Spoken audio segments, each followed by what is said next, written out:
অনুরাগের ছোঁয়া আজকের পর্বে আপনারা দেখতে পাবেন যে কুন্তলা দেবী সোনাকে ছাড়াতে আসে থানাতে, আর দীপা সোনাকে বারণ করে কুন্তলা দেবীর কথা শুনতে। শোনা, বেকার জেদগুলো করো না, তাতে কিন্তু হিতে বিপরীত হবে। আপনি এখানে কেন এসেছেন?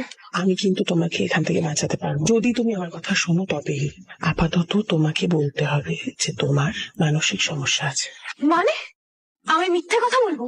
অফকোর্স বলবে। আমি মিথ্যে কথা বলবো আর ওরা সেটা বিশ্বাস করে নেবে। আমার উপর ছেড়ে দাও, লিভ ইট, আমি সবটা সামলে নেব। শোনো শোনো, বেশি সত্যবাদী যদি হতে যাও তুমি জেলে পচে মরবে। এই মহিলা তুই কোনো কথা শুনবি না। এই মহিলা সারা জীবনের জন্য তোকে মেন্টাল হোমে পাঠিয়ে দেবে। শোনা, খাদে তুই পা দিস না মা, আমার কথাটা একটু বোঝার চেষ্টা কর। আপনাকে বারণ করছে কিন্তু। দেখ, আমি তো তোর মা, আমি তোর ভালো চাই, আমি তোর নিশ্চয়ই ক্ষতি চাইবো না। এটা কিন্তু ওনার চাল। বোঝার চেষ্টা কর মা, আমি তোর ক্ষতি চাই না, তুই প্লিজ একটু বোঝার চেষ্টা কর। আমার তোর সাথে কথা আছে।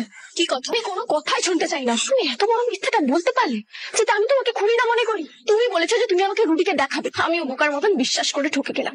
আমাকে বিপদে ফেলতে না পারলে তুমি শান্তি পাও না। না শোনা, তুই ভুল বুঝছিস। হয়ে গেছে তো লোক তোমার, এত লোক নিজের নামে, যার জন্য তুমি আমাকে এই হাজতে পাঠিয়েছো।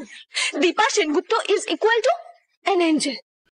আজকের মতো এই পর্যন্তই। পরবর্তী আপডেট পেতে চ্যানেলটি সাবস্ক্রাইব করে রাখুন, আর সিরিয়ালটি যদি আপনাদের পছন্দের হয় তাহলে একটা লাইক করে দিন।